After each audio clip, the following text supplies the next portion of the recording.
This is an examination of the hidden human condition. This is the Hidden Killers podcast. With Tony Bruschi. Attorney Randy Zellin is joining us. He's also a professor of law at Cornell Law School. I want to get your take on what we saw in the Daybell trial recently with the testimony of Audrey Baratario. This is the one who had some shocking testimony, stating flat out that at one point Lori Vallow looked at her and said something to the effect of, you're so naive. You don't see what's all going on around you. Not everybody is as pure as you would expect. I'm not paraphrasing here, but then threatening to chop her up and bury her somewhere where no one would ever find her. It seemed rather out of character, quite honestly. It's insane of a statement that is. Out of character for Lori Vallow Daybell, at least what we've known about her and the way that she conducts herself with other people, very much on this spiritual way of thinking, not so much homicidal maniac on the surface. What's been your take? I'm actually torn, and I have always been torn about this case because it's one of the odd quirks.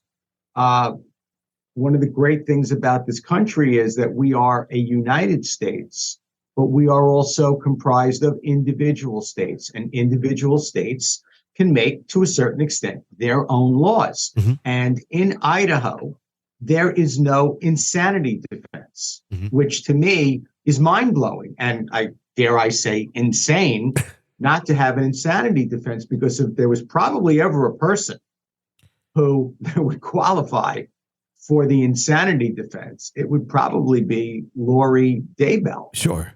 Go ahead. I was agreeing. I was just saying sure. So for me, what's interesting is, does that testimony support her inability to understand the difference between right and wrong and the nature and consequences of her actions, if there were, in fact, an insanity defense? Or does that, in fact, show her to be a stone-cold killer? Mm-hmm.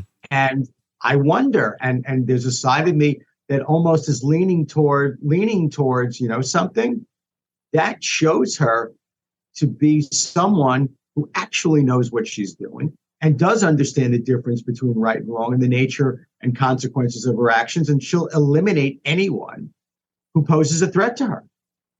It was very much like it lifted the veil off of everything that she says, because a lot of it's almost in code. It's zombies. It's this, it's that. It's we're doing this for this religious reason. This was, if true, just flat out her threatening someone to remove them because they're in her way, or they may have information that she doesn't want other people to know. How do you think? And to your point, nothing about zombies and devils and you must be cleansed. No, it was, hey, you're a problem and I eliminate problems. Sure.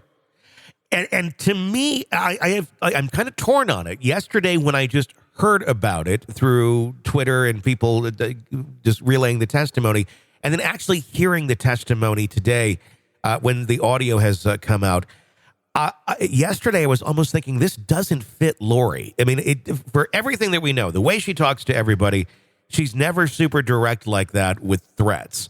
This just didn't seem to add up to me. Like, it seemed very fantastical, even for Lori Vallow Daybell. But after hearing it and hearing it in her voice, the testimony, I do believe the woman who was testifying. Well, again, then it goes to the point of, has she been putting on an act this whole time, professing to be herself, I guess in a weird way, possessed, and that she was put on this earth to rid the earth of the zombies and those human forms that have been invaded by these zombies? Is it an act? Or is she really someone who, for whatever electrical misfire, messed up synapse, or otherwise, is a true believer. And that testimony, I think, does call into question whether or not she is a fake. Mm-hmm. What was your take on the believability, on the legitimacy of the testimony? I can't think of any reason for this woman to be going and taking the stand. Didn't seem like she even really wanted to be there by any means to make this up. I mean, unless there's, she wants to write a book or something of that nature.